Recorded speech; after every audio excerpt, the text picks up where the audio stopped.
I thought I was bringing my son somewhere safe. That was the assumption I didn't question. The way you don't question gravity when you put your feet on the ground. My parents' house had always been loud with rules and quiet with affection. But it was still the place people sent children when they needed help.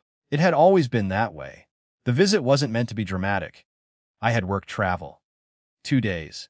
I packed his backpack carefully, pajamas, toothbrush, the book he liked to pretend he could read on his own. I reminded him to say thank you. I reminded myself not to hover. When I dropped him off, my mother said, "Well managed," in a tone that suggested she was doing me a favor. I nodded. That was familiar. I left before the feeling in my chest could finish forming. The first day passed quietly. No calls, no complaints. I told myself that was good news. That night, when I texted to ask if he'd eaten, my mother replied hours later, "Yes, he's fine, X." The words fine did a lot of work in my family. It covered absence. It covered neglect. It covered things no one wanted to explain. The next morning, my son didn't call. He usually did. I told myself he was busy. I told myself I was projecting. I had learned early that suspicion was considered rudeness. When I arrived to pick him up on the third day, he was sitting on the floor by the radiator, knees pulled to his chest. Not crying. Not sleeping. Just folded inward, like he had decided space was something he needed to conserve. I said his name, and he looked up slowly, as if moving his head cost him something. I noticed the bowl on the counter first. Empty. Clean. The kitchen smelled unused. I asked him if he was hungry. He nodded once. That was when my mother said it, from the doorway, not unkindly. Just firmly, as if clarifying a misunderstanding. "He's just a visitor. He's not our family." I turned to her. My father was behind her, arms crossed, saying nothing. "There's no reason to waste food," she continued. He didn't ask. "Children need to learn." The sentence didn't rise or fall. It landed. I didn't argue. That surprised her. She was used to arguments. Used to the noise of defense and explanation. I picked my son up instead. He didn't protest.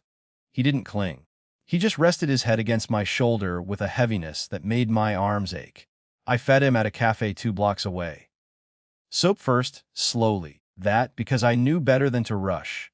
He ate without speaking, eyes fixed on the table, as if food were something that might disappear if acknowledged too directly. I watched his hands stop shaking. I did not go back to my parents' house. That night, after he slept, I sat on the edge of the bed and let the shock arrive fully. It wasn't loud. It didn't come with tears. It came as a narrowing, like my world had just shed a layer I hadn't known was optional. I reviewed the facts.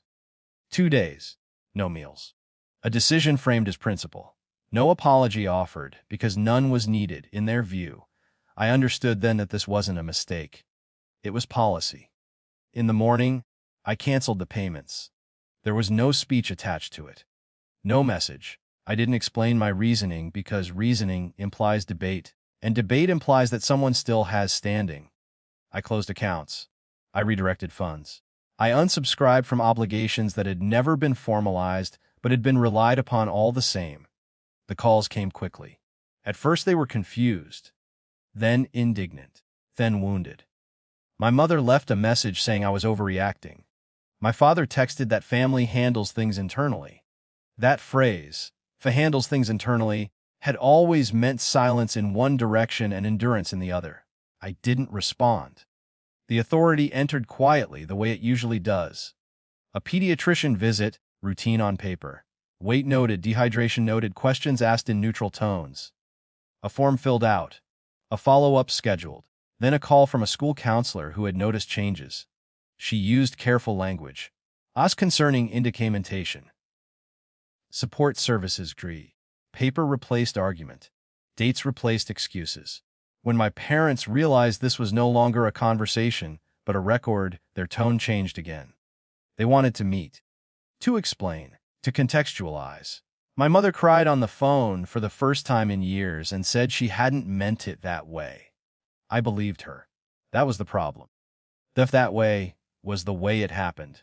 The way it always would have happened again. The financial consequences unfolded without drama. A business loan they depended on didn't renew. A property they had assumed would remain subsidized wasn't. Doors closed not because I slammed them, but because I stopped holding them open.